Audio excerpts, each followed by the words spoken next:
I think in this scenario of a unilateral taco, Iran having some kind of sovereign control over the strait, which again is just an unthinkable thing to kind of consider long term, but that's what we're looking like we're at least trending towards possibly. In that scenario, I still think that oil prices currently, I'm looking at my screen, Brent's just about 117. I think that's still too low. I think that, even though this unilateral taco is bearish or a lower price environment than the boots on the ground scenario, I think both of them are still dire and like a deeply untenable supply situation. I think in the scenario where Iran does continue to control the strait, then we're just gonna it's just setting us up very predictably for the next crisis. I think this is a situation that can't last. Prior to the war, we were having about 100 plus 100 to 120 vessels crossing the strait every day. Maybe we get back up to 50% of that. Then with some of the offsets that we have in the system, like the Saudi East-West pipeline and other sources, maybe we get back to something that's, just a deep deficit rather than a catastrophic supply deficit. Are you guys tired of winning yet? I'm real tired of winning. Okay, I would like the winning to stop right now. But anyway, gas prices are already sky high, and what we just heard is that the prices we're seeing now aren't even necessarily reflective of how bad things really are. So as you can see in the graph that I'm showing you right now, created by The Guardian, the average price of gas was just shy of $3 a gallon before the US decided to attack Iran, but now it's over $4 a gallon, and that's an increase of 35%. So Kevin Dass, who happens to be an unemployed father of two in Detroit, Michigan, told The Guardian the following: I don't give I'll say crap about Iran. I don't want to pay higher gas. Now, we got to remember what motivated so many Americans to vote for Trump. He accomplished the popular vote. And it was because he kept driving home the message that he was going to do something about affordability, that his priorities were the United States and domestic policy. Now, I mean, look, politicians love to lie when they're campaigning. You should never just take what they say at face value. You should look at their record and see, what have they done in the past? And luckily we had Trump's first term to look at. And he showed us time and time again that he loved to do all sorts of favors for his wealthy buddies who would pay him off, who would donate handsomely to his inauguration or to his campaign, or who would overpay for rooms at his properties, that kind of stuff. But when it came to average, everyday American people, what did he do? What did he do to make your life better? He cut taxes to some extent. It disproportionately benefited the rich. Some working class people got a little bit of a tax break, but that was it. That was his first term. Anyway, getting back to this story.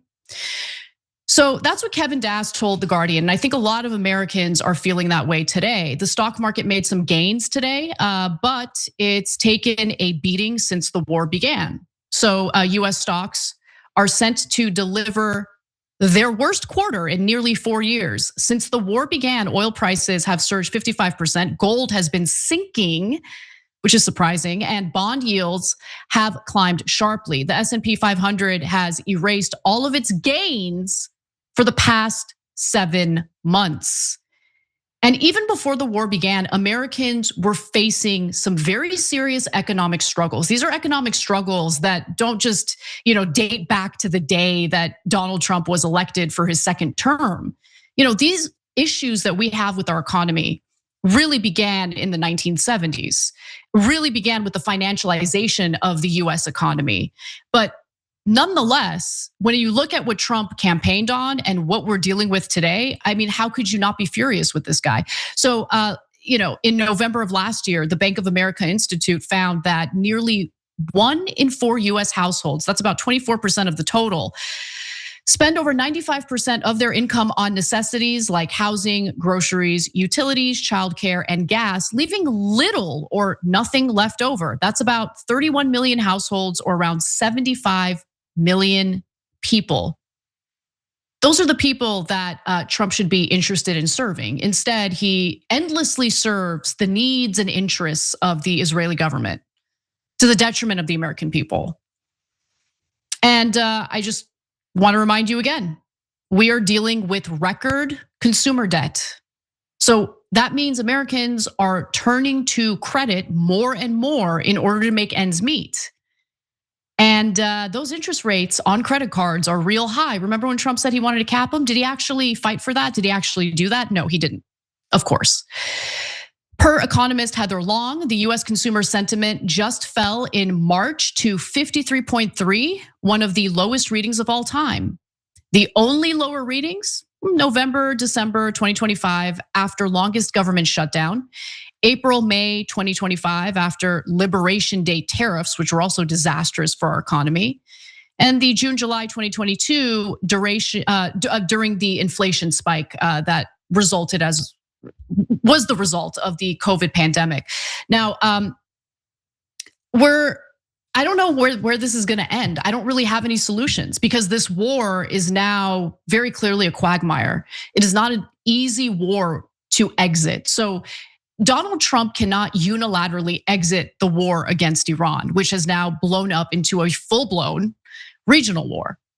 Because Israel wants this war to keep going. They effectively want a failed state in Iran more than anything.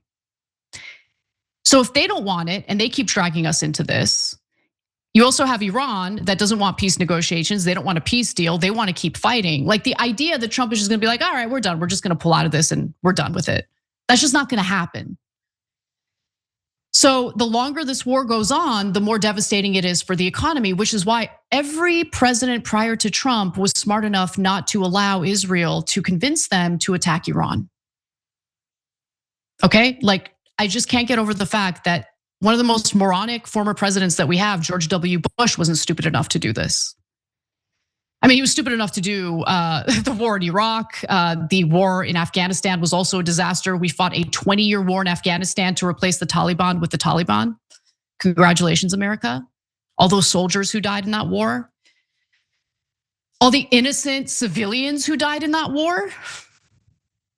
And the crazy thing is that days prior to the war, the US was actually engaged in diplomatic talks with the United States. I mean, the United States and Iran was engaged in diplomatic talks. Now, Iran thought they were good faith talks, even though they had no reason to trust the US since the US pretended to engage in good faith peace negotiations last summer and then proceeded to bomb Iran's nuclear sites.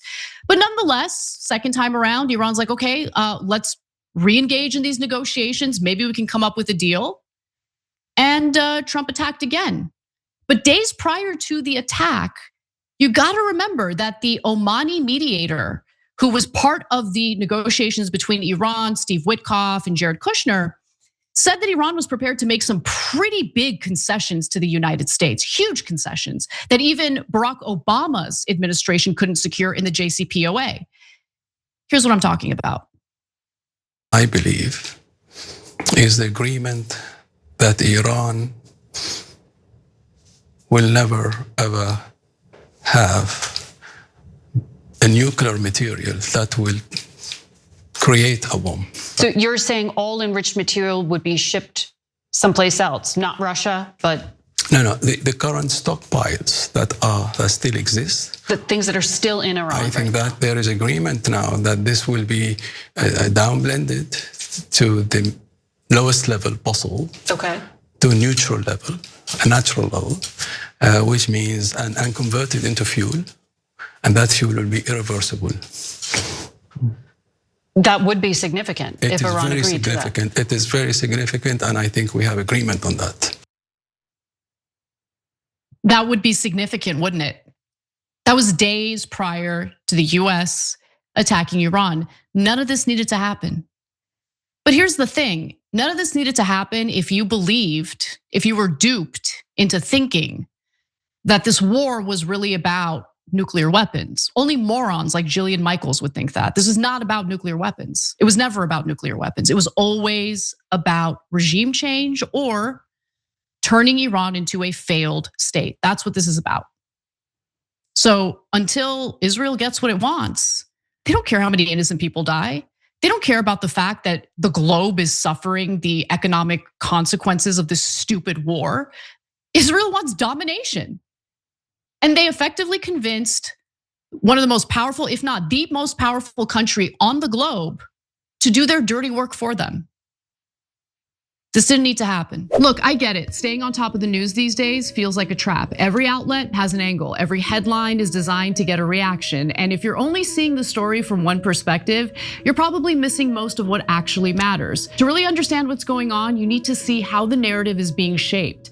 That's exactly why I use Ground News. Ground News is an app and website that aggregates reporting from across the political spectrum and lays it out side by side so you can compare how different outlets are framing the same story in real time. Take this story about the FBI investigating an executive who resigned over the Iran war. One outlet wants you thinking about the Trump administration and the bigger context surrounding the Iran war, while another wants you focused narrowly on alleged leaks. With Ground News, that difference is immediate. You can compare headlines from left, right, and center bias ratings in just one view. You can check source factuality, see who owns the publications, and get a clear snapshot of how the coverage breaks down across the political spectrum. They also have a feature called the blind spot feed, which highlights stories that are being heavily covered by one side of the political spectrum and almost completely ignored by the other. And that's useful because sometimes what the media avoids tells you more than what they lead with. If you want to stay informed without getting played by media spin, I think Ground News is a really valuable tool. Go to ground.news/TYT